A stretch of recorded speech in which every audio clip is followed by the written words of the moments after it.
د غزنی ولایت د امر بالمعروف ریاست محتسبینو د امیر المؤمنین حفظه الله له لوري د میرمنو د حقوقو د ساتنې اړوند د جوړ شوي قانون له مخې 11 کلنه نجلۍ چې د خپلې مور له لوري 11 کلن کس ته د هغې له خوښې پرته په نکاح ورکول کېده د محتسبینو له لوري وژغورل شوه. په دې تړاو د یاد ولایت د امر بالمعروف رئیس مولوي محمد علي مناسي وایي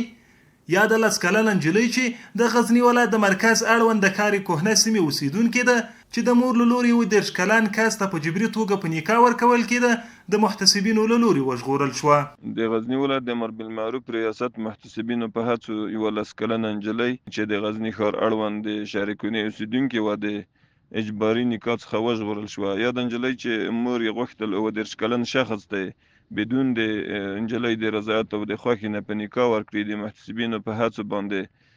د اجباري نکاح مخه ونیول شوه. بلخوازایي اوسیدونکي د محتسبینو دا کړنه ستایي او وایي چې په ټولنه کې د معروفاتو په اقامه او د منکراتو په مخنیوي کې د محتسبینو ترڅنګ ولاړ دي. د یادولو وړ ده چې تر دې وړاندې هم د یاد ولایت محتسبینو د ورته لسګونو ناوړه پیښو مخه نیولې او په دې پارې کړنې لا هم دوام لري. مولاي صل وسلم دائما